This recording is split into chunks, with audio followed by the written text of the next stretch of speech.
Mga brother and sister, ito nga pala yung papasukin namin na kuweba. Maliit lang siya ang entrance, pero maluwag yan sa loob. Nasilip ko na eh. Kaya lang ito problema namin yung tubig.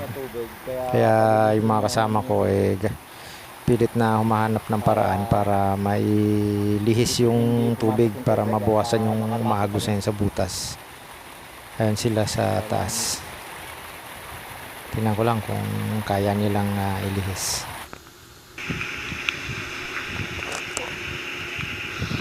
Mga pala, dito na ako sa loob. Hindi ko na na-video yung pagbaba ko kasi medyo malakas talaga yung tubig. Hindi namin magawa ng paraan kasi solid yung bato na binababa ng tubig. Kaya wala kaming mapagpagusan. Nandito na ako sa pinakailalim, mga brother and sister. Kaya lang mayroong butas dito na maliit na kung saan doon dumadaan yung tubig. Ibaba papasukin ko, kaya lang nag-aalangan ako kasi nga malakas yung agos ng tubig. Pero mapapansin mo, malakas yung tubig nang gagaling sa taas. Bali yung pwesto ko ngayon nasa packet. Mayroon kasing packet sa side ng kuweba. Yan. Diyan ako nakatungtong. At iniwasan ko yung tubig kasi masyadong malakas.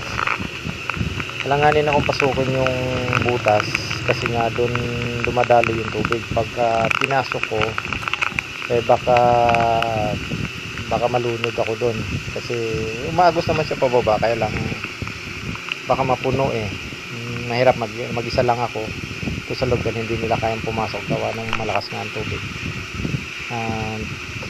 First time ko pating pasukin tong kuweba na to, kaya nag-aalangan pa ako. Siguro next time na lang, babalik na lang kami pagka tag-init, kasi pag tag-init walang tubig na pumapasok dito.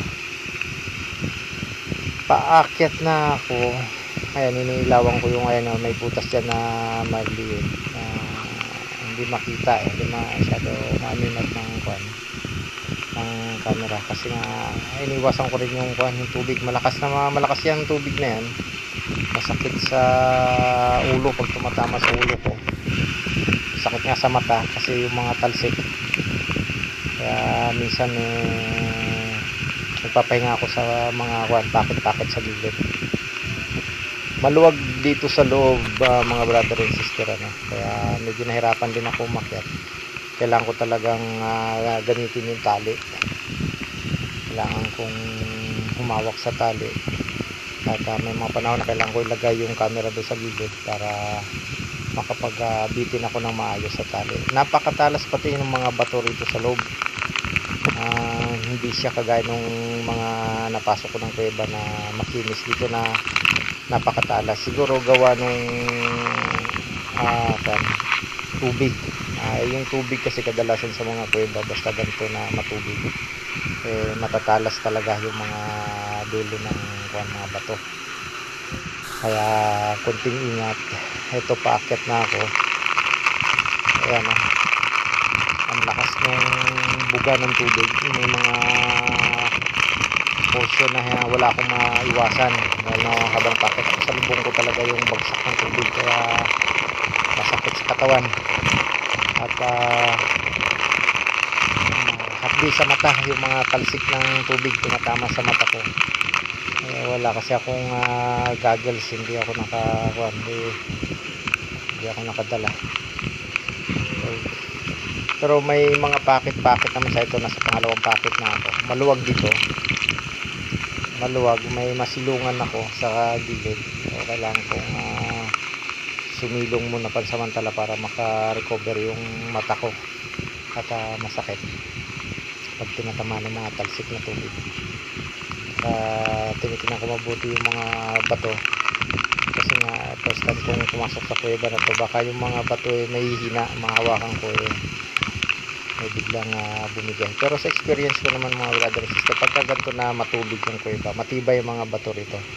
Hindi kagaya ng mga kuwebang wala masyadong tubig, may hina ang bato.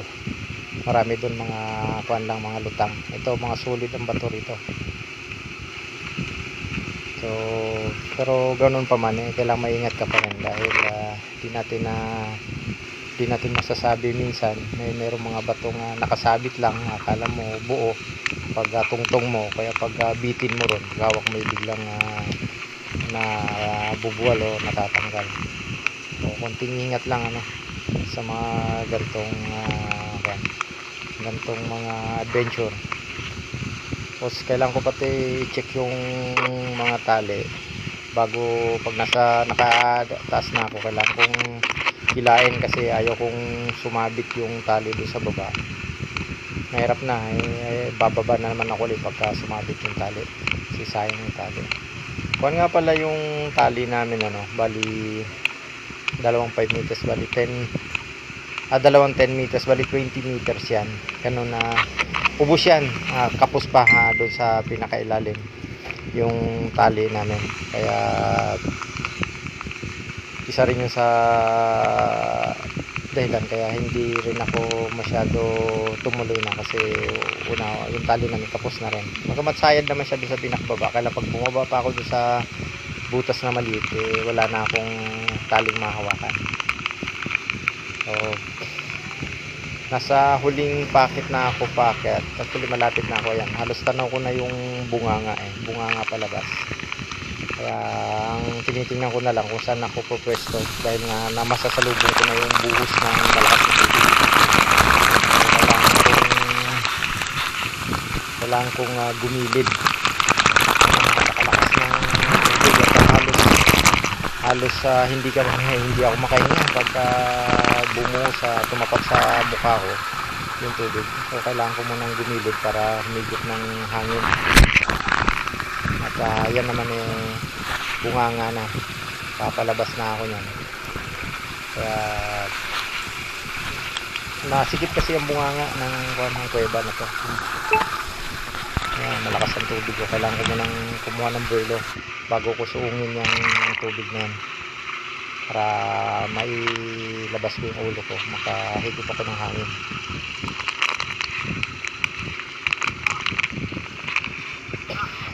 Ayan, nakalabas na ako. Nabot ko na yung camera dun sa anak ni Benji para makunan niya ako habang palabas ako ng butas. Kaya brother and sister, masikip yung butas at halos kasyang-kasya lang yung tao, pero pag nasa loob ka na maluwang yan siya. Tapos yung tali namin nasa 20 meters yan, pero sagad yan hanggang lalim. So malalim-lalim din siya, pero hindi naman ganun kalalim, kayang-kaya naman. Napakalamig nga pala ng tubig dyan, at saka sobrang linaw, napakasarap maligo. Kaya lang kailangan balikan namin to pagdating ng summer, kasi kailangan kong ma-explore yung buong loob nito. Meron kasi kami mga brother and sister na hinahanap na kuweba rito sa area na to, at tingin ko ito na yung hinahanap namin, pero hindi ko lang magalugad ng gusto gawa nung malakas ang tubig. So balikan na lang namin to next time. So thank you for watching mga brother and sister. See you sa next video, and God bless.